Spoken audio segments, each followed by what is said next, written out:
पर गुरुदेव जब सपोज सब तरफ से प्रतिकूलता है तो थोड़ा तो निगेटिविटी आती है ना मन में कि अब तो जब सब तरफ से 4 बार सब तो एक रास्ता खुला होता है, हरीश शरणम। कोई नहीं रहता गुरु। नहीं, हरीश शरणम कोई नहीं रहता, यही तुम्हारी भूल है। जब चारों तरफ से रास्ता बंद होता है तो एक रास्ता खुला होता है, हरीश शरणम। और अगर उस रास्ते पे चल दो तो यहां से दुपट्टा नहीं हटा पाया दुशासन।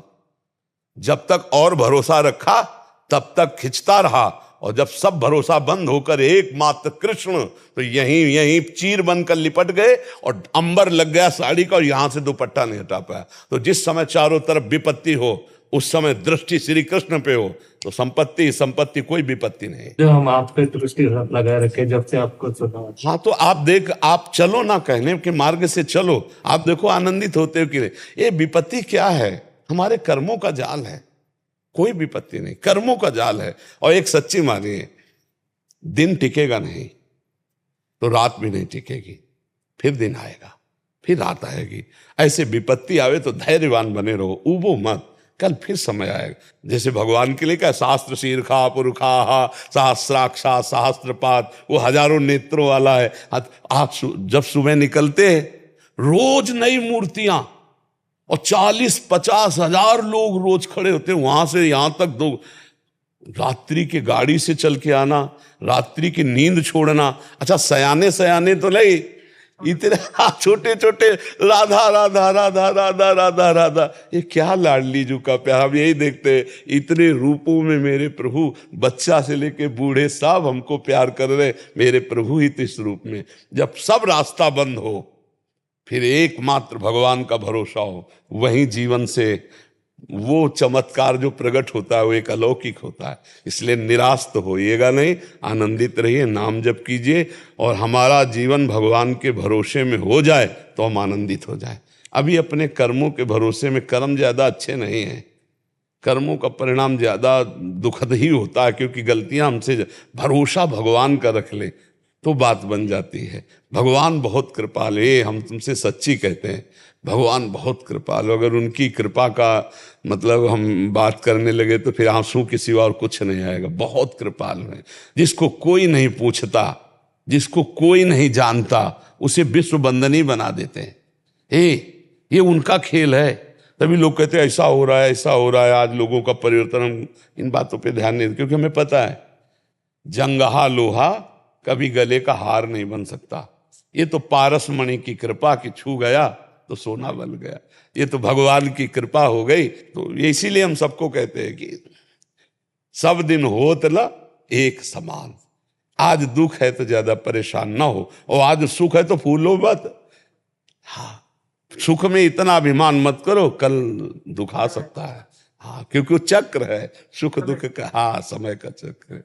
सब लोग आनंदित रहो, नाम जप करो, कोई नशा मत करो, मांस आदि मत खाओ, पराई माता बहनों की तरफ गंदी दृष्टि मत करो। देख लो, आनंद में जीवन हो जाएगा। भगवान जिस दिन देख लेंगे ना, माला माल हो जाओगे। ललित मेहता जी, राधे राधे गुरुदेव जी। राधे राधे महाराज जी।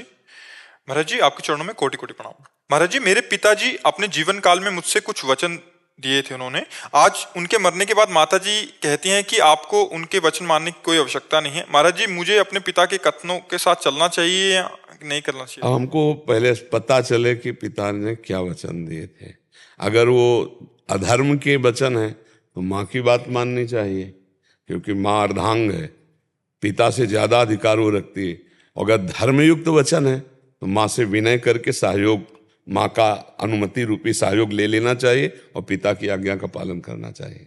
गुरुजी को ऐसा हुआ था कि पारिवारिक मतभेद हो गए थे, जिसमें छोटे भाई ने क्या किया, उनके साथ प्रॉपर्टी का कुछ हेरफेर कर लिया था, और बाद में उसके बाद उसके और उसके ससुराल वालों ने उनके साथ गाली गलौज बहुत ज्यादा की, बहुत अभद्र व्यवहार किया। पिता ने क्या कहा? पिताजी ने उसके साथ बातचीत करनी बंद कर दी थी, छोटे भाई से, छोटे के साथ। तो आपको क्या आदेश किया था?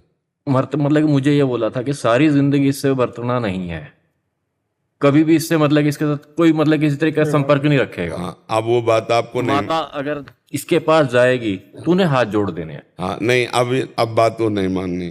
क्यों? पिता उस समय वो द्वेष भाव से बोल रहे थे, उनका भाव धर्मयुक्त नहीं है। तुम भाई हो, सहोदर भ्राता हो, जरूरी पड़ने पर तुम्हारी भुजा एक साथ खड़ी होनी चाहिए। भाई के लिए। वो उस समय द्वेष भाव से बोल रहे थे, कोई धर्मात्मा पुरुष के वचन नहीं बोल रहे थे। धर्मात्मा पुरुष के वचन ये होते कि बेटा इसने कुबुद्धि के कारण अमंगल क्रिया किए, लेकिन तुम बड़े हो, मेरे जाने के बाद पिता की तरह इसका ध्यान रखना, इससे कभी वैर मत करना। ये धर्मात्मा पुरुष के वचन होते। तुम्हें माँ की बात माननी चाहिए, पिता की बात को हटा देना चाहिए। आप हमारी बात लेकिन उस वक्त माताजी भी उनके खिलाफ थे। नहीं, आप हमारी बात सुनो। तुम पिता के समान हो, वो अभद्र व्यवहार आपसे कर सकता है, आप नहीं। आप गंभीर बनो।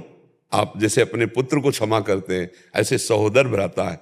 ये आजकल मूर्खता चल गई है। थोड़े थोड़े हिस्से में, थोड़े थोड़े पैसे, थोड़ी थोड़ी जमीन में अपने भाई को कत्ल कर देते हैं, अपने भाई को मार देते हैं। ऐसा नहीं यार। थोड़े से हम कह रहे हैं, अगर थोड़ा सा हिस्सा ज्यादा दे देने से तू प्रसन्न रहता है, ले जा भाई, तू आनंद से रहे, मस्ती से खा पी। कभी हम तेरा विरोध नहीं करेंगे, कभी तुझे डांटेंगे नहीं। हम अपना और कमा लेंगे। भाई हो तुम हमारे। जिस उदर में हम पले उसी उदर में तुम पले हो। हम तुम्हारा अमंगल और अहित नहीं होने देंगे। छोटा कर सकता है आपसे, आपको नहीं करना है। आप बड़े हो, आप पिता के समान हो। तो जो माता का अगर इस समय पक्ष है तो उसी पक्ष में रहिए, और वैर विरोध ना जन्मने पावे। नहीं, आज तुम वैर विरोध करके जाओगे, कल तुम्हारे बच्चों में वैर विरोध होगा। और वो वैर विरोध जब पांडवों और कौरवों में बढ़ा, धृतराष्ट्र नहीं संभाल पाए, तो विनाशकारी लीला हो गई। इसलिए मुझे लगता है कि बहुत गंभीर होकर वैर विरोध का नाश कर देना चाहिए। हाँ, अगर वो बहुत प्रतिकूल है तो हम उस बात से दूर हो जाते हैं, पर हमारे अंदर उसके प्रति वैर विरोध नहीं होगा। आवश्यकता पड़ने पर हम उसके पक्ष में खड़े मिलेंगे, ऐसा भाव होना चाहिए। गुरुदेव, मतलब कि जो प्रॉपर्टी है अपने आप छोड़ चुका हूँ, हाँ, वैसे हम मतलब उसका जो आचरण है बहुत गलत आचरण होता जा रहा है। माता के प्रति भी उसका आचरण बहुत गलत है, सामाजिक तौर पे भी गलत है, लेकिन माता फिर भी। तो आप उसका आंतरिक त्याग कर दीजिए, बाहर विरोध वैर नहीं। जैसे पड़ोसी अपना रहता हो, गंदा हो तो हमारा क्या अधिकार? वो भी भारत में रहने का अधिकार तो रखता है। वो तो भाई रहे, हमारा तेरे से मतलब नहीं। लेकिन कभी तो अगर हमारे से सहयोग मांगेगा तो मैं तुम्हारे सहयोग में खड़ा हूं। और अगर कभी प्यार से बात करे तो उसको समझा देना चाहिए, तेरे आचरण बहुत गलत है भाई, तुझे सुधार लेना चाहिए। और ना माने तो फिर त्याग। त्याग का मतलब होता है अंदर से ना बुरा ना भला। त्याग का मतलब यही होता है ना, अंदर से वो त्याग नहीं होता, वो द्वेष होता है, जो अंदर से बुरा मानकर। नहीं भाई, तेरा आचरण तू जाने, तुझे जो चाहिए ले ले, तू आनंद ले जाकर, और उदासीन हो जाए। त्याग भाव में तो आनंद रहता है। अगर हमें द्वेष अंदर रहा किसी भी व्यक्ति से, तो परमार्थ में नहीं चल पाएंगे हम। द्वेष किसी से नहीं रखना, घोर पापी से भी द्वेष नहीं रखना। ये उसका आचरण, वो अपना भोगेगा। हमारा आचरण हमारा है भाई। राधे राधे, अपने अपने मार्ग में से चले। क्यों भाई जी? गायत्री शर्मा जी। राधे राधे महाराज जी, आपके चरणों में कोटि कोटि प्रणाम। गुरुदेव, आपने लाडली जी का नाम राधा, शिव जी का अगर जपना है तो श्याम, सदाशिव, कृष्ण, हरि, राम सब बताया। महाराज जी, मेरी आराध्या माँ जगदम्बा है, मैं किस नाम से पुकारूं कि मेरा नाम जप हो जाए महाराज जी, निरंतर चले? क्योंकि बहुत जनों का, माँ के भक्तों का माँ माँ माँ, जो माँ है तो माँ है, माँ का नाम माँ माँ। माँ जगदम्बा को पुकारने के लिए माँ, बस माँ को पुकारो। अब ऐसे जपना है, उनके विविध नाम। माँ का नाम एक श्यामा भी है, श्यामा ने, एक दुर्गा भी है। मैं भगवती अम्बा जपती हूँ, भगवती अम्बा, भगवती अम्बा। तो अम्बा माने माँ। हाँ, जपो, ऐसा जपो, भगवती अम्बा जप लो, ऐसे जपो। मेन इसमें होता है कि जो हमारा भाव जुड़ता है ना, वैसे ही भगवान हमें अनुभव कराते हैं। वही माँ है, वही पिता है, तत्व तो एक ही है, तत्व 10-20 थोड़ी। वही जब अवसर पड़ा तो दुर्गा रूप हो गए, वही अवसर पड़ा शिव रूप हो गए, वही कृष्ण रूप हो गए, वही राम रूप। तत्व तो एक ही है ना। जब हम उसको पुकारते हैं जिस भाव से, वो उसी भाव को स्वीकार करके हम पर कृपा करता है। हम पुकारें माँ भगवती, माँ भगवती, भगवती अम्बा, तो वही परम तत्व अम्बा रूप में हम पर कृपा करेगा। ये था माम प्रपद्यन्ते तास्तथे भजाम में हम, मुझे जैसे भजता है मैं उसको वैसा अनुभव देता हूँ। तो जब हम भगवान को अम्बा रूप में भजेंगे तो अम्बा रूप में हमें आ जाए। तो आप ऐसा जपिएगा, आप ऐसा जपिएगा। दीपांशु जी, सोनीपत हरियाणा से। राधा वल्लभ श्री हरि। गुरुदेव, आपके चरणों में कोटि कोटि प्रणाम। महाराज जी, आपका सत्संग सुनकर आपकी कृपा और बल से कलयुग की पाप वृत्तियों को छोड़कर भजन मार्ग में आगे बढ़ रहे हैं। आपको मन से धन्यवाद। महाराज जी, मेरा प्रश्न है कि प्रभु ने जो संसार की सेवा और क्रियाएं दी हैं, उसको करते समय मन को नाम में और बुद्धि को क्रिया में एक साथ कैसे लगाया जा सकता है? महाराज जी, जब क्रिया एकाग्रता से करते हैं तो नाम छूट जाता है, भगवान का विस्मरण हो जाता है। आप कहते हैं कि जब तक निरंतर नाम जप नहीं चलेगा तब तक भगवत प्राप्ति नहीं होगी। महाराज जी, क्रिया की शुरुआत निरंतर नाम जब चलाने का भाव का मतलब हम प्रभु से जुड़े रहें। तो जैसे हम जो कार्य करते हैं अगर उसमें एकाग्रता नहीं करेंगे तो कार्य पूर्ण नहीं हो पाएगा। चाहे वो विद्या अध्ययन हो, चाहे वो किसानी हो, व्यापार हो, नौकरी हो, हमें कार्य में एकाग्रता करनी ही पड़ेगी। पर वो हम कार्य किसके लिए कर रहे हैं, हमें ध्यान रखना है।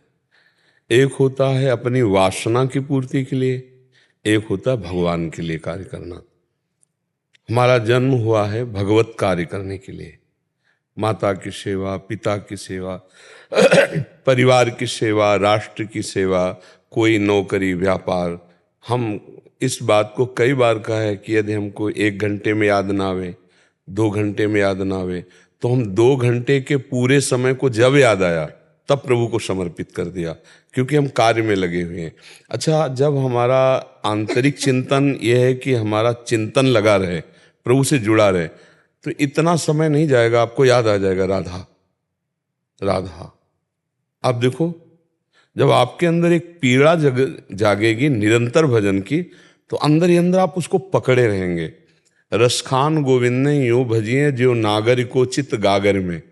जैसे ब्रजवासिनी सखियां, गांव के बाहर कुआं होता है, उसका जल बड़ा मीठा होता था, तो एक हाथ में बाल्टी है, रस्सी है, एक हाथ में गागर है और 3 गागर ऊपर रखे हैं और भरी हुई जल से, और सखियों से बात कर रही, लेकिन उनकी चित्त वृत्ति कहाँ है, एकाग्रता कहाँ है?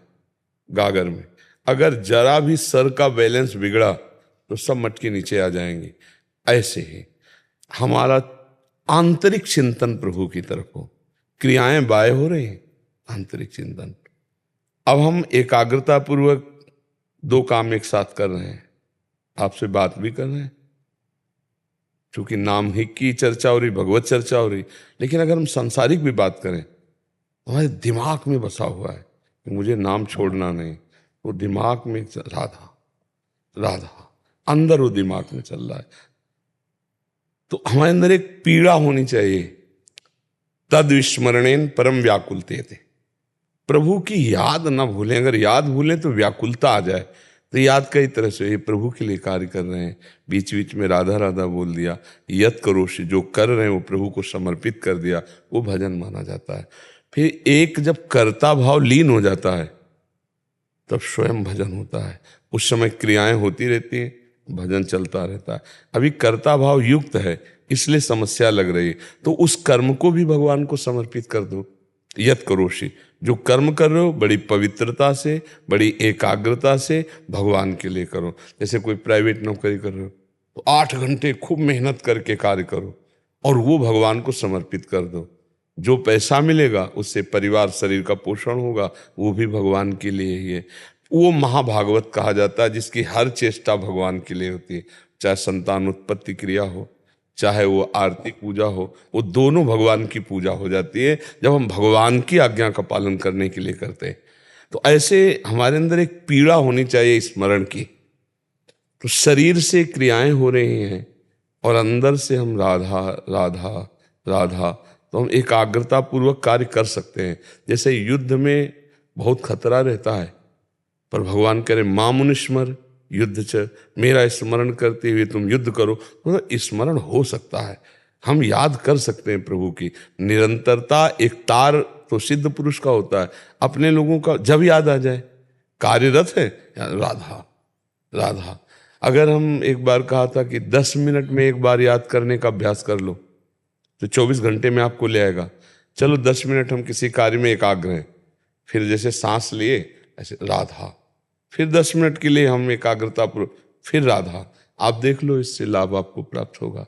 जो करो वो प्रभु को समर्पित करो, बीच बीच में नाम जप करते रहो, भाव करो कि हे नाथ, जितना स्मरण बनता है, जितना कर्म बनता है, वो सब आपको समर्पित करते हैं और इसका फल चाहते हैं अखंड स्मृति। तो जब वो अखंड स्मृति दे देंगे तो अपने देखो, शरीर जब काम करता है तो मन ठप तो हो नहीं जाता कि मन एकदम शांत एकाग्र हो गया, उस समय भी चलता रहता है। तो जहां वो चल रहा है अगर वो चलन भजन में लग जाए तो क्रियाएं भी होती रहेंगी, भजन भी होता रहेगा। तो हम इसका अभ्यास करें धीरे धीरे, असंभव नहीं है, पर प्रारंभ में जब हम इस मार्ग में लगते हैं तो एकाग्रता क्रिया में हो जाती है, प्रभु को भूल जाते हैं। लेकिन हम ऐसा अभ्यास बनाएं बीच बीच में नाम जप का, जैसे हम कोई पद गुनगुनाने लगे अंदर तो हम खूब बढ़िया काम करते रहेंगे। जैसे लोग संसारी आदमी फिल्मी गाना गाते हैं तो तुम उसी धुनी में राधा नाम लगा लो, राधा राधा राधा, अंदर अंदर गुनगुना रहे, बाहर भले नहीं कि लोग ना जान पाए, आप अपने काम में लगे हो। चतुरता वही है कि एन केन प्रकारेण प्रभु का स्मरण होता रहे और कार्य भी होता रहे, दोनों हो जाएंगे, बढ़िया हो जाएंगे। जब युद्ध हो सकता है मामनुष्मर युद्ध तो और भी क्रियाएं भी हो सकती हैं।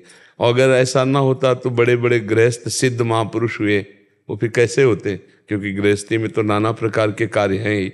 अच्छा, विरक्त होने पर भी समाज की सेवा भगवान तो देते हैं, फिर तो भजन ही ना हो पावे।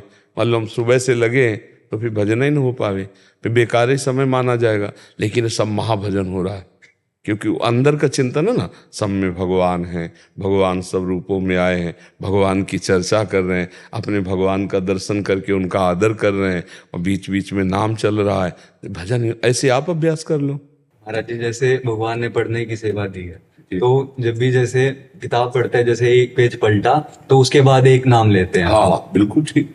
तो मतलब कि प्रश्न था कि वो निरंतरता नाम में आ जाएगी। ऐसे उस पढ़ने के समय को भी प्रभु को समर्पित करो, करते हो? हाँ, तो आगे चलकर देखना जब कर्म समर्पण का फल उदय होगा तो आपका हृदय निर्मल होगा और निर्मल हृदय में अखंड स्मृति आती है। जो बार बार हमारे अंदर विक्षेप पड़ता है, भोगों का विस्मरण होता है, वो मलिन अंतःकरण के कारण। इस साधन को करो। अरे जन्म जन्म मुनि जतन कराएं, आप तो देखो कुछ वर्षों में आप आनंद ले रहे हो। ऐसा तो नहीं कि बिल्कुल आनंद नहीं मिला, आनंद न मिले तो आप प्रश्न ही न करते इस विषय का। तो इसका मतलब है अगर हम इतने कम समय में इतना लाभ ले रहे हैं तो और हम प्रवीणता पूर्वक चलें तो ज़्यादा लाभ हमको प्राप्त होगा। और चिंता न करो, ये तो हमारी तरफ से है, प्रभु की तरफ से विशेष कृपा है। वो जब करुणा करेंगे तो ये सब साधन पक्ष एक तरफ रखा रहता है, उनकी कृपा से बहुत जल्दी लाभ प्राप्त हो जाता है। नहीं? हाँ। अंशी मार्कंडे जी। राधा राधा वल्लभ श्री हरिवंश महाराज जी, आपके चरणों में कोटि कोटि प्रणाम। गुरुदेव, आपने कहा था कि अपने भजन को छुपाना चाहिए, परंतु हम अपने माता एवं पिताजी के साथ परस्पर प्रतिस्पर्धा करते हैं कि कौन ज्यादा नाम जप करेगा, और वो संख्या काउंटर पर दिखाते हाँ, इस पे नहीं है। वो जो भजन का अभिमान करके लोगों को, अन्य को दिखाकर हम सम्मान चाहें, हम उस बात को कहा छुपाने को। जैसे हम 4 साधक मिलकर चर्चा करते हैं, 4 साधक मिलकर अपने भजन की बातें करते हैं कि आज तो हमने 108 किया, आपने इतना किया, इतना आपसे देखो ज़्यादा किया, आपको भी करना चाहिए। ऐसे ये तो प्रेम व्यवहार भजन। हम जो अपने भजन को समाज में रखना चाहते हैं कि हम कुछ हैं, हमारे अंदर अभिमान भजन का ना आ जाए, हम भजन की बात कह के सम्मान न चाहें, इन बातों का विरोध। अपने मम्मी से बात करना, अपने गुरु से बात करना, अपने मित्र से बात कर, इसमें कोई परेशानी नहीं। वो जो सम्मान अभिमान पुष्टता के लिए, उसके लिए कहा गया है भजन को छुपाओ, अपने अनुभवों को छुपाओ। ऐसे प्रस्तुत मत करो कि आप बहुत बड़े भजनानंदी हो, ये 4 लोग सम्मान करेंगे तुम्हारा भजन नष्ट हो जाएगा। समझ पा रहे आप? मम्मी तो माँ है, वो तो गुरु है, उससे क्या। और जैसे कोई अपना पास में मित्र हो तो उससे क्या छुपाओ। आपस में बैठकर भजन की चर्चा करने में भजन की वृद्धि होती है, उससे भजन नष्ट थोड़ी। भजन की बात होती है वहाँ जहाँ अभिमान करके हमें छाप मारना चाहते हैं 4 लोगों के अंदर, वो 4 हमें प्रणाम करें, उसके लिए निषेध किया गया। समझ पा रहे आप? हाँ, बहुत अच्छे बच्चे हो, खूब नाम जप करो और हर बात मम्मी से बताओ। कोई ऐसा संग मत करना, धीरे धीरे सयाने बच्चे हो रहे हो, जो आज के बच्चों में जैसे चल रहा है ना, ऐसे गंदे बच्चों का संग ना करना। कोई भी बात हो अपनी मम्मी से जरूर बताए, उनसे शेयर करें कि आज हमको ऐसा मित्र मिले थे, वो ऐसी बात करे, तो वो आपको सही रास्ता बताएंगे। माँ प्रथम गुरु, पिता द्वितीय गुरु, फिर आगे गुरु जो मिलते हैं परमार्थ कोई बात अलग, लेकिन पहली गुरु माँ होती है जी। विजय कांता जी फरीदाबाद से। राधे राधे महाराज जी। महाराज जी जप और ध्यान में क्या अंतर है, समझ में नहीं आता महाराज जी। देखो, जप का तात्पर्य है 3 प्रकार से जप होता है। नाम का 2 प्रकार से होता है, मंत्र का। नाम का 3 प्रकार से, जैसे राधा राधा राधा, ये वाचिक, ओठ हिल रहे हैं, अंदर जिह्वा से हम नाम उच्चारण कर रहे हैं, ये उपांश चल रहा है, ये मानसिक, इसे जप कहते हैं। और ध्यान का तात्पर्य होता है जप करते समय जब हमारा मन जहां जाता है उसे ध्यान कहते हैं। ध्यान रखना, जप कर रहे हैं हम प्रभु का, वो अंदर ही अंदर जो ध्यान हो रहा है, अंदर ही अंदर जो मन हमारा स्मृति में रम रहा है, वो खास भजन होता है। वो भजन होता है विषयों का, वो होता है संसार का। इसलिए बहुत लंबा समय लगता है, साधक को भगवदानंद की अनुभूति नहीं हो पाती।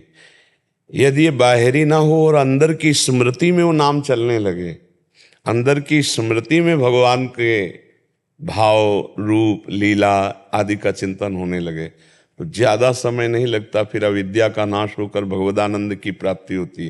पर इसी नाम जप से ही रूप आता है। जैसे जैसे नाम जप हम करते हैं और हमारा हृदय निष्पाप होता जाता है, वैसे वैसे प्रभु प्रकाशित होने लगते हैं, वैसे वैसे भावना में झलक आने लगती है। और जैसे जैसे नाम में प्रीति हुई, प्रभु के रूप में प्रीति हुई, तो ये विषय चिंतन छूट जाता है। तो जब हमारा आंतरिक याद जिसे कहते हैं, स्मृति जिसे कहते हैं, वो प्रभु की होने लगे, तो उसे ध्यान कहते हैं।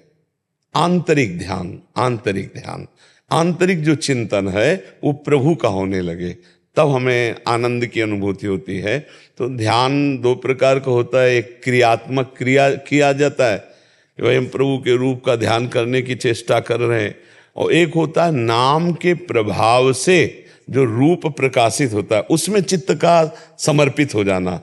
बिना नाम के जप के वो जो स्वरूप भगवान का है, रूप है, वो आता भी नहीं। ये देखिए रूप नाम आधीना, नाम के अधीन रूप। जितना नाम, जैसे राधा राधा राधा राधा राधा राधा राधा, तो अब अभी हमारा ध्यान तो विषयों का होगा, ध्यान किसी व्यक्ति वस्तु स्थान का होगा, पर हम उसको बार बार हटा करके जब नाम में लगाएंगे तो अभ्यास योग युक्तेन चेतसा नान्यगामिना, जब अभ्यास के द्वारा ऐसी स्थिति आ जाएगी, हमारा चित्त कहीं जाए ना, तो नाम का ध्यान होने लगेगा। राधा राधा राधा, वही ध्यान, वही सुमिरन, वही जप। तो उसी राधा जहाँ नाम का ध्यान हो रहा है, वही रूप प्रकाशित हो जाएगा। जब रूप प्रकाशित हुआ तब निरंतर अखंड ध्यान हो गया।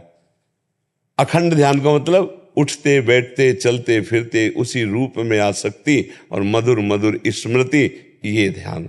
अष्टांग योग में भी ध्यान का प्रकरण आता है। अब वो साधना के द्वारा परमात्मा तत्व के ध्यान के लिए चित्त वृत्ति को हटाकर बार बार परमात्मा में लगाना, प्राणों का संयमन करना, आसन की स्थिरता करना, वो थोड़ा कठिन मार्ग है। भगवत प्रेम प्राप्ति के लिए नाम जप करते हुए प्रभु के नाम का ध्यान, या जो माना हुआ अपना प्रभु का कोई प्रिय रूप छवि है उसका ध्यान, तो फिर असली में ध्यान आने लगेगा। असली में ध्यान क्या होता है? अभी हमारा बनावटी ध्यान है। असली ध्यान है जो हमारा अंदर ही अंदर स्मृति जाती है, किसी वस्तु, किसी व्यक्ति, किसी स्थान में, उसे ध्यान कहते हैं। बोले ध्यान से सुनिए, मतलब आप अपनी एकाग्रता लाइए। बोले तुम अभी हमने बात की, तुम्हारा ध्यान किधर था? ध्यान का मतलब होता है आंतरिक तुम्हारा चिंतन किधर गया हुआ था। वो आंतरिक चिंतन जो प्रभु का होता है उसे ध्यान कहते हैं। और जो वाचिक, उपांश और मानसिक, जप 3 प्रकार का होता है। जप अलग वस्तु है और ध्यान अलग वस्तु है। ध्यान भाग जाता है, ऐसे लगा के ध्यान। हाँ, तो इसीलिए तो बार बार अभ्यास करना है। जहां जहां हमारा मन जाए, जिस वस्तु, व्यक्ति, स्थान इसी में जाएगा, वहां से हटाकर अपने लक्ष्य में लगाना, या जहां जहां जाए उसमें भगवान की भावना कर लेना, तो हमारा ध्यान पक्का होने कि इस व्यक्ति के भी हृदय में तो भगवान है। जब ये वस्तु नहीं थी तब भगवान थे, जब ये वस्तु नहीं रहेगी तो भी भगवान रहेंगे, तो बीच में इस वस्तु के रूप में भगवान ही तो है ना। ऐसे बार बार करने से दो प्रक्रियाओं से हम भजन को परिपक्व करते हैं। जहां जहां मन जाए वहां से हटा करके प्रभु के नाम में लगाना, अपने लक्ष्य में लगाना, या जहां जहां मन जाए वहीं भगवान को देखने की भावना करना। इससे हमारा अभंग ध्यान शुरू हो जाएगा। जो भंग होता है, अभी जो विक्षेप होता है, ये विक्षेप रहित अभंग ध्यान होने लगेगा। हमारी प्रार्थना है कि अधिक नाम जप किया जाए। नाम जप से ही मन की चंचलता, अशांति, मलिनता ये दूर होती है। हरिमोहन शर्मा जी, मथुरा से। श्री हरिवंश महाराज। राधा वल्लभ श्री हरिवंश महाराज जी।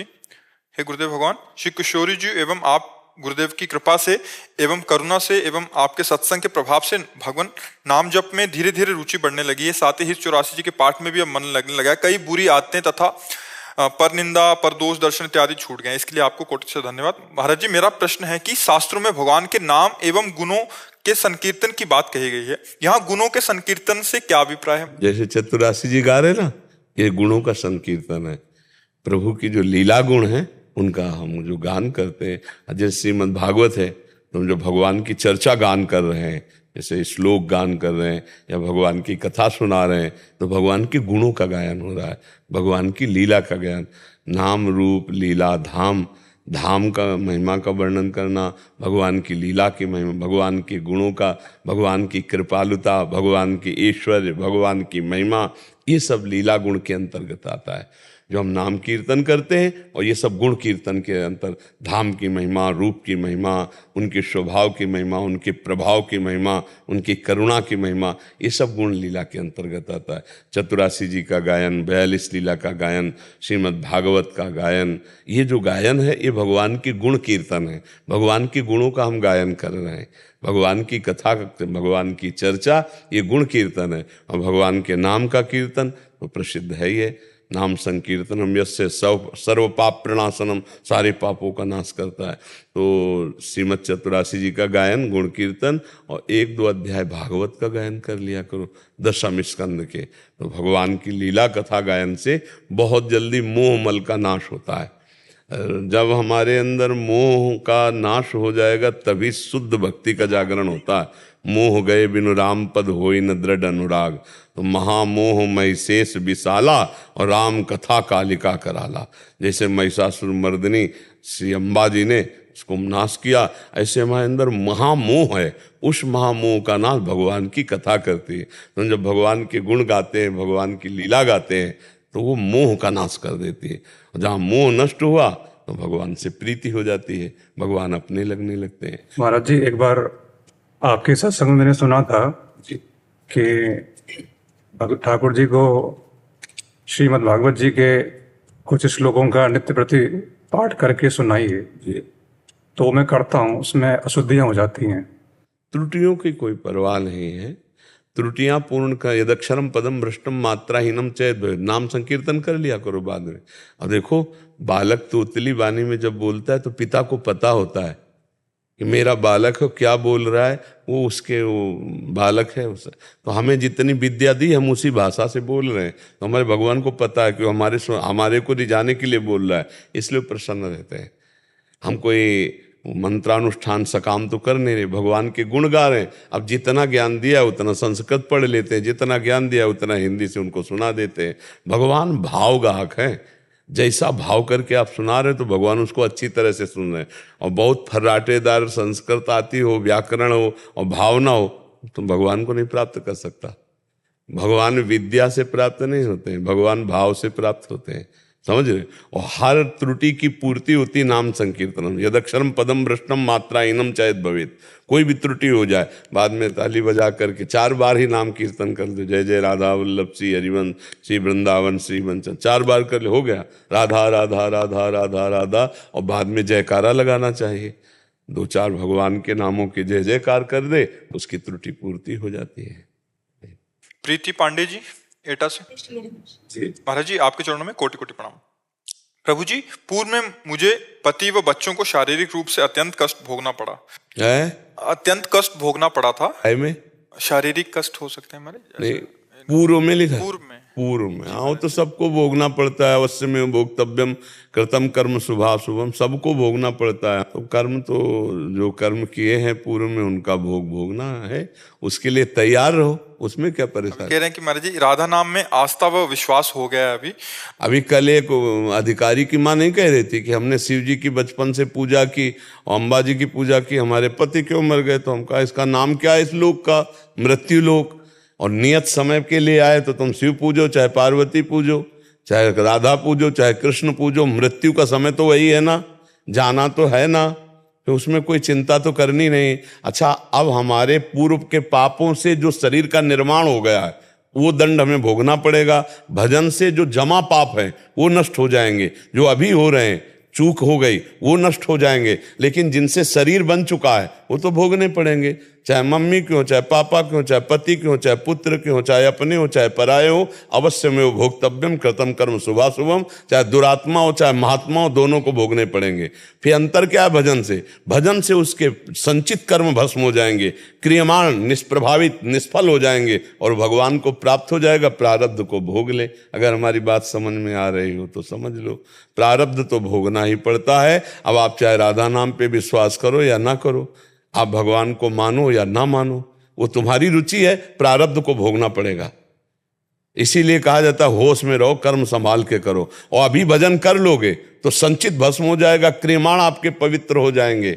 और अगर भजन नहीं करोगे तो इतना हिसाब है कि भोग भोग करके लाखों करोड़ों जन्म हम भोगे तो भी हमारा हिसाब खत्म होने वाला नहीं। धैर्य पूर्वक आए हुए दुख सुख को बड़े बड़े धर्मात्माओं को सहना पड़ा है। 12 वर्ष का वनवास, 1 वर्ष का अज्ञातवास साक्षात धर्मराज युधिष्ठिर को, ऐसे निष्पाप महात्मा को भी भोगना पड़ा है। जहां जहां जहां ऐसे जैसे कर्मों का संयोग है, बड़े बड़ों को भोगना पड़ता है। इसलिए भोग के लिए तो तैयार रहो कि जो हमने पूर्व में पाप कर्म किए हैं, पुण्य कर्म किए हैं, जैसे हमारे ना चाहने पर हमें दुख मिलता है, ऐसे ना चाहने पर सुख मिलेगा। बिल्कुल ना चाहो तो भी मिलेगा। तो हमें चाहिए कि दुख सुख को समान भाव से भोग कर भजन करते हुए अपने कर्म संस्कारों को नष्ट करके भगवान की प्राप्ति की बात करें, तब तो बात समझ में आएगी। नाम जप करो सुखी हो जाओगे। प्रारब्ध भोगना पड़ेगा। खुली खुली बातें हैं जो तस्मात् शास्त्रम प्रमाण से हैं, मनमानी नहीं है। यहाँ कोई ऐसा पैदा नहीं हुआ है कि प्रारब्ध को भस्म कर दे। शरीर के प्रारब्ध बड़े बड़े सिद्धों को भोगने पड़े। देख लो सिद्ध महापुरुषों के चरित्र पढ़ के, जिनकी कृपा से दूसरों को रोग रहित किया जा सकता है, वो महात्मा स्वयं रोग से पीड़ित और कष्ट सहे हैं। चाहे जितने बड़े महापुरुषों, बड़े चर्चा है बड़े महापुरुषों की, इस हाँ बड़े बड़े महापुरुषों की चर्चा है। इसलिए हमारी खुली बात समझ लो, शरीर रचने के समय जो प्रारब्ध रचा गया है कि आपको 15 वर्ष में ये दंड मिलेगा, 20 वर्ष में ये पुरस्कार मिलेगा, 23 वर्ष में ये घटना घटेगी, वो घटेगी। नाम जप कर रहे हो तो सहने की सामर्थ्य रहेगी और आगे तुम्हारे लिए मंगलमय रास्ता खुल गया है। और भजन नहीं करोगे तो भगवान का कुछ नहीं बिगड़ना। जैसे बोले हमारी श्रद्धा खत्म हो गई, अभी हम भक्ति शुरू की थी, खूब राधा राधा जपते थे, बोले हमारे एक लड़का था वो मर गया तो हमारी भक्ति फलीभूत हमको नहीं हुई। ये उसका भक्ति का फल नहीं है, ये तुम्हारे पीछे हिसाब किताब। वो उसका जन्म ही इतने दिन के लिए हुआ था, उसको इतने दिन ही केवल यहाँ भूमंडल में रहना था। अब कृपा हुई, भक्ति में लगे और वो उसका समय हो गया जाने का, अब वो संयोग ऐसा बन गया। अश्रद्धा मत करो, भजन बढ़ाओ, तुमको भी जाना है, भजन बढ़ाओ। यहाँ इसका नाम जानते हो, मृत्यु लोक, सब मरोगे। देखो यहाँ खुली बात है, आज नहीं तो कल, कल नहीं तो परसों नंबर हमारा तुम्हारा सबका है। अब पता नहीं कब है, ये पता नहीं है ना। इसीलिए हमको हर समय राधा राधा रटना है, यहाँ से जाना है। अपने कर्तव्य को करो, एक दूसरे की सेवा करो, भगवान को अर्पित करते हुए जीवन व्यतीत करो, दुख सुख को सह लो, भगवान की प्राप्ति कर लो। सच्ची बात, जो शास्त्रीय बात है। अगर कलावा से दुख दूर होता तो कलावा की दुकान जिसके पास है वो बढ़िया सुखी हो जाता। कुछ नहीं है, कुछ नहीं है। नाम जप करो, भगवान का आश्रय लो, भगवान का चिंतन करो, सब कुछ ठीक हो जाएगा। क्या ठीक हो जाएगा? हमारी बुद्धि ठीक हो जाए, सब ठीक हो गया। बुद्धि भगवान में स्थित हो जाए, मय्येव मन आधत्स्व मयि बुद्धिम निवेशय, तो निवश्यस्य मय्येव अत ऊर्ध्वम न संशया। भगवान कह रहे हैं मेरे में मन लगा दो, मेरे में बुद्धि लगा दो, तो मैं आनंद स्वरूप हूँ, तो आनंद स्वरूप हो जाएगा, मेरे में ही निवास करेगा, मैं तेरे में प्रकाशित हो जाऊंगा। ये असली बात जो समझना है वो ये समझो। भगवान का नाम जप करो, आए हुए दुख सुख को सह लो, अपने कर्मों को भगवान को अर्पित करते हुए इस भयावह संसार से मुक्त हो जाओ, यही खास बात है जी। माता पिता में श्रद्धा बनी रहे, भगवत भाव रहे, उसके लिए क्या? भगवत भाव ही उसके लिए है जो माता पिता में श्रद्धा बनी रहे।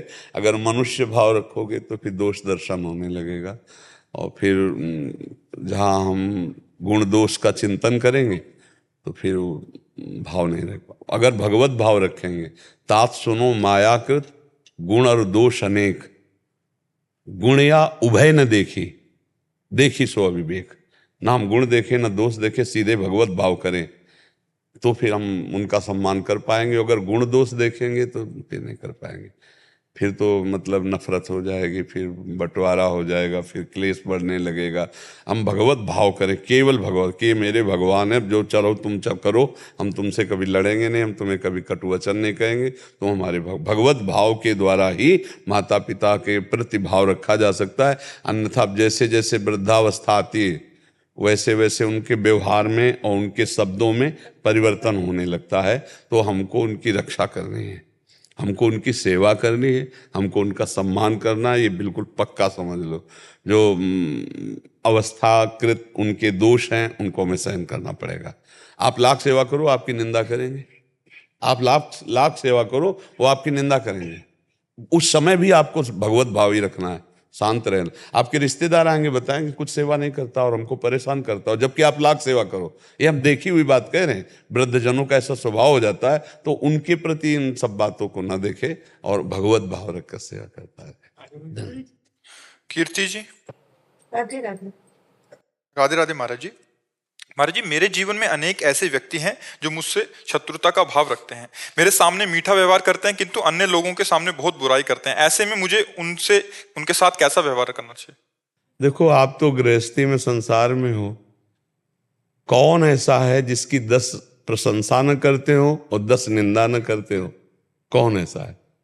भगवान भी जब अवतरित हुए तो उनको भी गाली देने वाले थे। शिशुपाल तो गिन गिन के गाली देता था, ले देता था। हाँ, तो हमको ये चाहिए कि उनके विचारों को देख करके, उनकी भावनाओं को देखकर हम प्रभु से प्रार्थना करें कि उनकी बुद्धि शुद्ध हो, उनके विचार शुद्ध हो, और जब हमारे साथ कटु व्यवहार करें तो हमें चुपचाप सह लेना चाहिए। जहां तक सीमा है, सीमा के आगे नहीं। एक सीमा है, मतलब आप उपहास कर रहे हो, आप बोल रहे हो, हम सह गए, लेकिन आप हमारे धर्म, हमारे पवित्रता, हमारे जीवन, तो फिर वो दूसरा व्यवहार हो जाएगा। फिर कानून का सहयोग ले ले, फिर उनका विरोध कर ले, लेकिन जहां तक एक सीमा तक है वहां तक सह जाना चाहिए। जो द्वेष करने वाले लोग हैं उनको हम चाहे जितना प्यार करें, चाहे जो कुछ समर्पित कर दे, वो मानने वाले नहीं हैं। उनका स्वभाव है द्वेष करना, तो वो द्वेष करेंगे, क्योंकि भगवान ने उनको ड्यूटी दी है द्वेष करने की, सेवा दी है। आपको, आप सत्संगी हैं, आप भगवत भक्त हैं, तो आपको उनकी उपेक्षा करनी और सह जाना है। क्योंकि अगर हम वैसा व्यवहार करेंगे तो उनमें और हम में अंतर क्या रह जाएगा? और हमारे शांत व्यवहार से उनका उग्र व्यवहार कहीं ऐसी जगह फंसा देगा कि उनको बराबर का दंड मिल जाएगा। हमको चाहिए कि दंड देने की भावना जहां तक हो हम त्यागें, भगवान उनका मंगल करें, भगवान उनकी बुद्धि शुद्ध करें। अब जैसे जो निंदा करते हैं तो हमको प्रणाम करना है उनको भी, भगवान आप पर कृपा करें, भगवान आपकी बुद्धि शुद्ध रखे। मुझे तो एक ही उपाय लगता है, सहनशीलता। सहन कर जाओ सीमा तक, फिर इसके बाद आगे कोई बढ़े तो कानून व्यवस्था है, आप उसका सहयोग ले। स्वयं कोई निर्णय न करे, स्वयं कोई उपद्रव न करे, नहीं खुद अशांत हो जाएंगे और फंस जाएंगे। अगर हमको कोई गाली दे रहा, हम पलट कर गाली दे रहे हैं, लड़ने लगे, तो हम में उनमें अंतर क्या रहा? हमें कोई गाली दे रहा, मुस्कुरा के चले गए, ये हमारे सत्संग का प्रभाव है। तो उसका स्वभाव है गाली देना, और किसी ऐसे को गाली देगा जो एक गाली पे 100 गाली दे के थप्पड़ जमा देगा उसको। अवश्य भगवान मिला देते हैं, भगवान की सृष्टि में सब क्वालिटी है। अगर आप जैसे सोचो कि मैं इसको क्षमा कर दूंगा तो ये बढ़ जाएगा, हाँ बढ़ जाएगा, पर वो ऐसी जगह पिटेगा, ऐसी जगह उसका व्यवहार बन जाएगा, ऐसी जगह फंस जाएगा कि उसको उत्तर मिल जाएगा। आप चुप हो गए, उसको उत्तर भगवान दे देंगे। इसलिए हमें लगता है हमारी सलाह में, अध्यात्म की सलाह में, तो जहां तक हो सहन करना चाहिए और उनके प्रति भी अच्छा भाव रखना चाहिए, उनके प्रति भी बुरा भाव न रखें, क्योंकि उनकी बेचारे की बुद्धि वैसे ही खराब है, द्वेष कर रहे हैं, और हम चाहें कि वो नाश हो जाए तो ऐसा नहीं, उनका मंगल हो, वो अच्छे भाव से चले। क्रोध में भले कभी निकले कि तुम भोग लोगे, लेकिन उसी क्षण उसी के बाद नहीं नहीं भगवान इनका मंगल हो, इनकी बुद्धि शुद्ध हो, इनका कोई दोष नहीं, इनकी बुद्धि खराब है, यही ठीक हो जाए, बढ़िया हो जाएंगे जी। अनिल चौधरी जी आगरा से। राधे राधे। राधे राधे महाराज जी। महाराज जी, जब मेहनत के बावजूद अच्छा परिणाम नहीं मिलता तो पहले यहीं रुक जाते हैं, फिर आगे चलते हैं। जब हम मेहनत करते हैं, बहुत अच्छी पढ़ाई या अच्छा जो भी कार्य करते हैं, परिणाम अच्छा नहीं आता, तो उसमें प्रारब्ध बहुत जोर का होता है, बुरा, पूर्व का जो बुरा प्रारब्ध होता है वो बहुत जोर का होता है। पर इस समय का वर्तमान यदि हमारा जोरदार हो जाए उससे, तो उसको रौंद देगा, उसको रौंद देगा, पर आएगा वो जरूर बुरा प्रारब्ध। जैसे बचपन से भजन मार्ग में चले, क्रिया बहुत मंगलमय, लेकिन प्रारब्ध बहुत बुरा, दोनों किडनी फेल कर दिया। अब ये क्रिया बहुत मंगलमय भजन की, तो वो हमें परास्त नहीं कर पा रहा, प्रारब्ध ने तो अपना परिणाम दिखा दिया। तो जब कभी कभी ऐसा होता है कि बहुत अच्छी पढ़ाई की, बहुत अच्छा मेहनत किया, बहुत अच्छी किसानी की, पर हमारा जब परिणाम आया तब वो नहीं आया जो आना चाहिए, या जो परिणाम आया उसमें बड़ा विघ्न पड़ गया, वो नष्ट हो गया। फसल बिल्कुल तैयार है और वर्षा ओले गिर गए, सब नष्ट हो। इसमें प्रारब्ध बहुत जोर का होता है, बुरा जो हमारा पूर्व किया हुआ कर्म है वो हमको आके नष्ट कर देता है।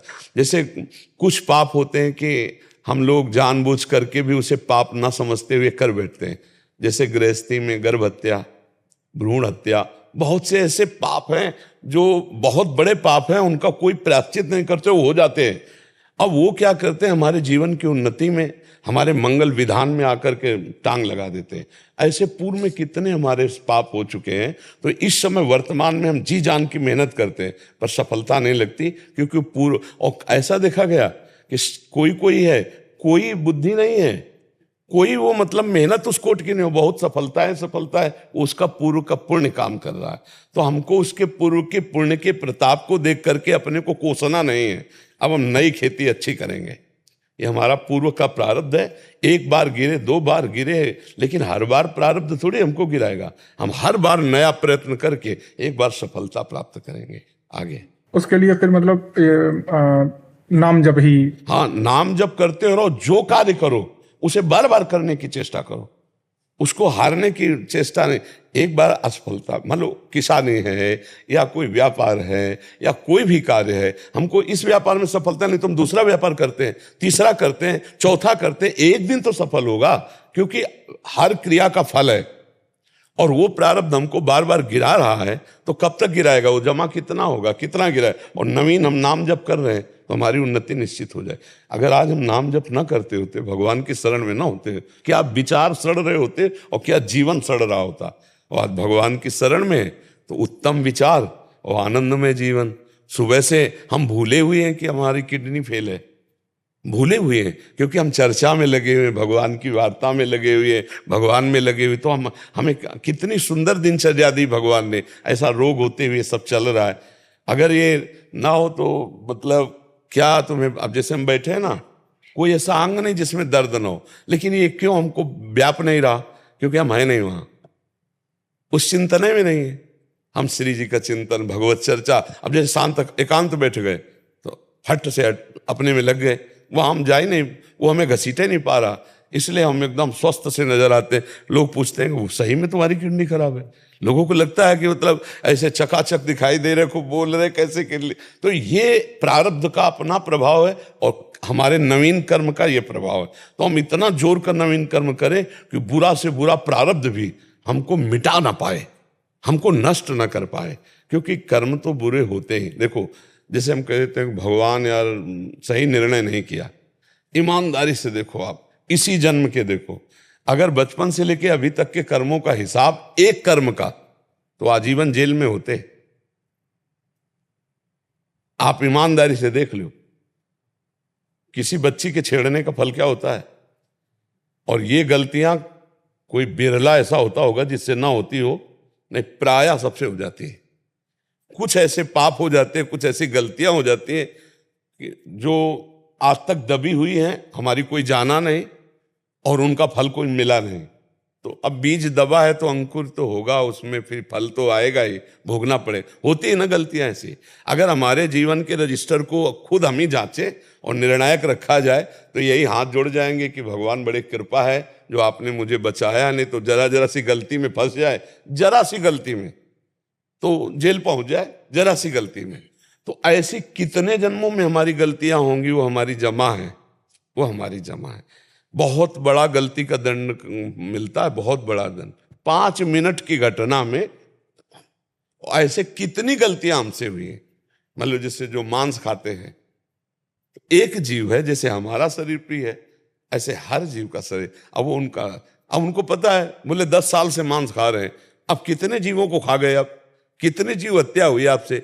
अगर उनका टोटल हिसाब जोड़ा जाए तो कितने जन्म तुम्हें मुर्गा और बकरा बन के काटना पड़ेगा।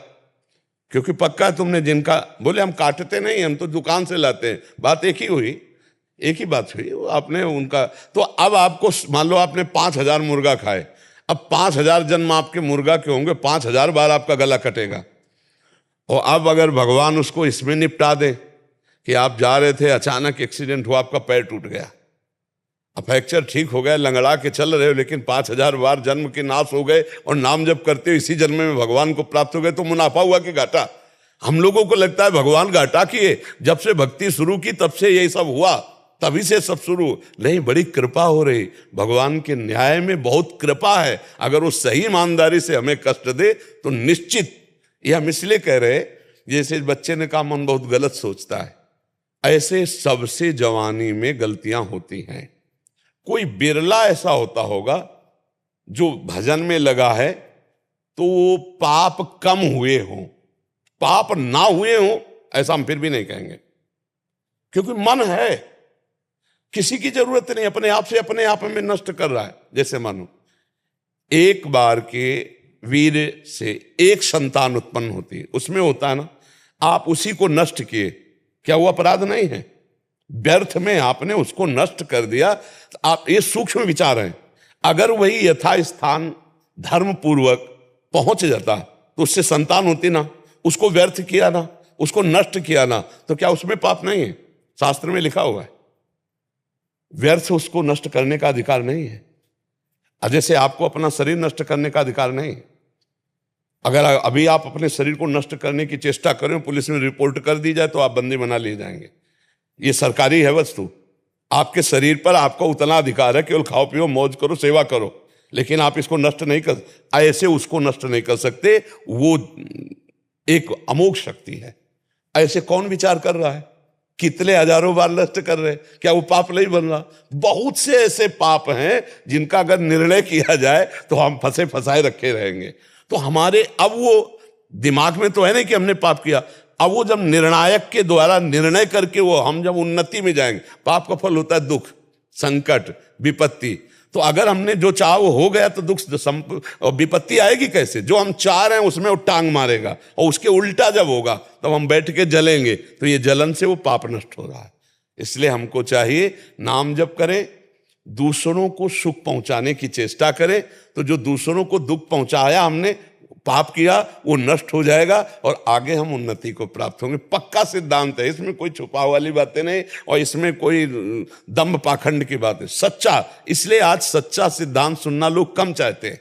अब ऐसे हम श्री जी की चुनरी दुपट्टा या जो मेवा विचार कुछ भी ऐसे देना, उसका ज्यादा खास महत्व तो नहीं। और जब तुम्हारी जेब से 3-4 लाख रुपया गए तब लगता है। ये जो राख मिली है ना, आप ऐसे मत समझना 3 लाख रुपया दिया है, कुछ नहीं होता है, कुछ नहीं होता है। अगर किसी का काम बन जाता है तो वो उसके पुण्य का संयोग होता है, वो राख होता है, जंतुर से नहीं होता, उसका पुण्य का संयोग होता है। इसलिए भ्रमित मत हो, अपने द्वारा ही अपना उद्धार करो, खूब नाम जप करो, दूसरों को सुख पहुंचाओ और आए हुए प्रारब्ध से लड़ना सीखो, हारना नहीं, कभी हारना नहीं। मनुष्य जीवन हारने के लिए नहीं मिला है। एक बार तूने परास्त किया, दूसरी बार चढ़ते हैं, तीसरी बार हम चढ़ते हैं, देखते तू कई बार गिराता है हमको, एक बार हम निकली जाएंगे।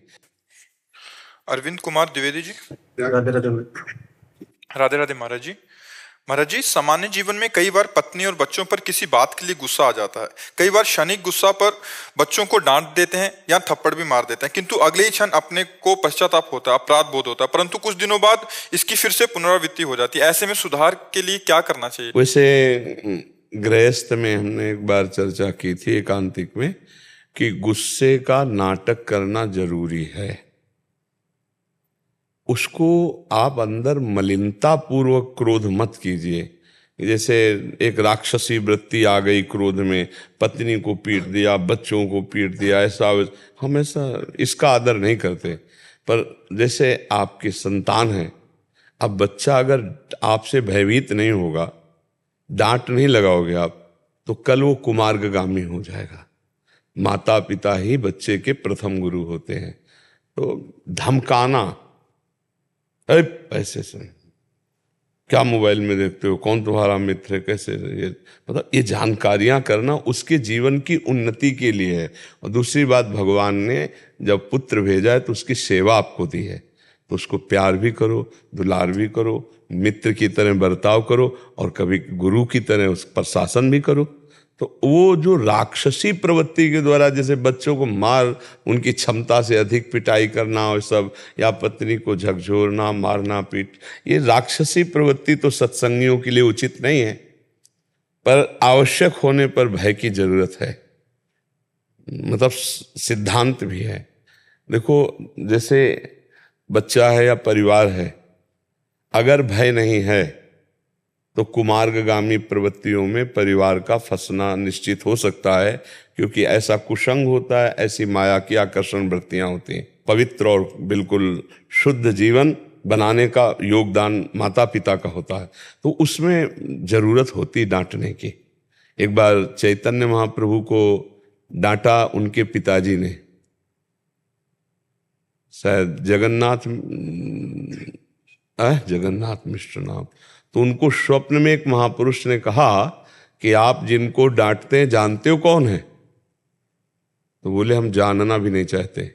जब वो कृपा करके हमारे को पिता का सौभाग्य दिए हैं तो हम जानना भी नहीं चाहते हो, हमारे लाडले पुत्र हैं, बस इतना। तो बोले आप डांटा मत करो, बोले आवश्यकता पड़ी तो चपत भी जमाऊंगा, क्योंकि मुझे अधिकार दिया है। जब हमारे यहाँ बेटे के रूप में जन्मे तो आवश्यकता पड़ी तो वो दुलार भरा, समझ रहे हो, हम ऊपर से गुस्सा दिखा रहे हैं लेकिन दुलार भरा, ऐसे नम्र, अगर जरूरत पड़ी गलत आचरण हो तो उससे क्या होता है, बालक, अब हम लोग भयभीत हो, अरे नहीं मारेंगे अगर ऐसा गलत करेंगे, तो बच्चे के अंदर इतना भी भय ना बैठ जाए कि वो आपसे भयभीत होकर अपनी बात आप तक ना पहुंचा सके, और इतना भी स्वतंत्र ना हो जाए कि वो जो चाहे वो कर सके। इस बीच की बात को समझना चाहिए, थोड़ा प्रीति, थोड़ा भय, तभी हमारा परिवार चल पाएगा। और पत्नी अर्धांगिनी है, अगर उसकी किसी भी क्रिया में हमको थोड़ा सा भी क्रोध आता है तो उसके भी क्रोध को हमें सहन करना सीखना होगा। ये भी बात समझना है कि अगर कभी वो गुस्सा हो जाती तो अपने मुस्कुरा के चल देते हैं, फिर जब वो शांत होकर बात कर लेंगे। ऐसे कभी पति को गुस्सा आ जाए तो पत्नी को चाहिए शांत रहना चाहिए, जवाब नहीं देना चाहिए। ये गुस्सा अनुकूलता प्रतिकूलता का भाव जब तक बना रहता है तब तक आती ही है। अनुकूल आया तो हर्षित हो गए, प्रतिकूल आया तो क्रोधित हो गए। तो हम धीरे धीरे आगे बढ़े, पर यह जिम्मेवारी है। बिनु भय होए न प्रीति, ये सूत्र भी है। तो जैसे बड़ा घर का सदस्य है, उसका प्रभाव घर में तभी पड़ता है जब वो स्वयं धर्माचरण से चले और शासन युक्त हो। तो फिर बच्चा, परिवार पूरा कि अरे जरा भी त्रुटि में पिटाई हो जाएगी, फिर दंड मिलेगा, तो इससे परिवार सही चलता है। विवेक के द्वारा समझावे, प्यार के द्वारा समझावे और थोड़ा भय भी रखे, लेकिन क्रोध ना लावे। जैसे क्रोध में राक्षसी प्रवृत्ति आ जाती, उठा पटक दिया, मार लात दंडा, तो ये नहीं। मान लो आप ही मार रहे हो, नाक में लग गया, ऐसी जगह लग गया जिससे आप प्रायश्चित भी नहीं कर पाओगे, ऐसी क्रिया हो गई, तो ऐसे बहुत होश में। क्रोध में क्या होता है, फिर कहाँ कैसे जो डंडा मिला जैसे मिला, अब एक हाथ के से उठाया और पटक दिया, ऐसे ये सब आचरण भक्त को नहीं करने चाहिए। पर मृदु क्रोध करने की हम बात कह रहे हैं कि अंदर क्रोध ना करके क्रोध का नाटक किया जाए तो बहुत अच्छा परिवार चले, क्योंकि थोड़ा जरूरी है। जैसे मित्र वगैरह बच्चे आपस में तो उद्दंडताएं आ जाती, बिल्कुल नहीं। तो हमें लगता है अगर माता पिता बहुत स्वस्थ बुद्धि से अपने बच्चों को मित्रवत और बालकवत दोनों बात, मित्रवत जिससे वो हर बात आपसे शेयर कर सके, और शासन जिससे वो आपको डरें कि हमसे कोई गलती न हो जाए, नहीं माता पिता हमारे हमको डांटेंगे, ये हम नहीं खाऊंगा, ये नहीं पीऊंगा, ये नहीं करूंगा, ये नहीं देखूंगा, ये गंदी बात है, हमारे माता पिता डांटेंगे। और प्यार इसलिए देना चाहिए कोई इतना खुल भी जाए कि वो अपनी हर बात हमसे बता सकें तो हम उनका सहयोग कर सकें। ये ज़्यादा निंदनीय क्रोध नहीं है, वो राक्षसी क्रोध ना लावे कि डंडा उठाया और खोपड़ी फोड़ दी, मारपीट, वो वाला नहीं होना चाहिए, थोड़ा होना भी चाहिए। तो ये तो गृहस्थी में करना ही होगा, या जिस विभाग में भी है उसको इतना रखना ही होगा। अगर ऐसा नहीं करेगा तो फिर मर्यादाएं नष्ट हो जाएंगी, नहीं हो जाएंगी, और जहाँ नहीं हुआ वह मर्यादाएं नष्ट हो गई। आप देख लो, फिर वही बच्चे अपने माता पिता को आगे चल करके पीटते हैं, क्योंकि उनको शासन नहीं, उनको दुलार नहीं मिला, उनको मनमानी करने का अवसर मिला, बड़े हुए तो दंड हो गए, अब वही शासन करते हैं माता पिता पे अपने मन के अनुसार। तो मुझे लगता है कि ऐसा कोई निंदनीय कार्य तो क्यों, जब आप सत्संगी हैं तो ऐसा कोई, बहुत जब अंदर से क्रोध आने लगे उस समय सावधान हो जाए कि ये तो हम नाटक करना चाहते तो सही में हो गया, तो मौन होकर फिर हट जाना चाहिए। थोड़ी देर के लिए हट जाओ, जहाँ विचार शांत हो, फिर उस विषय पर चर्चा कर लो।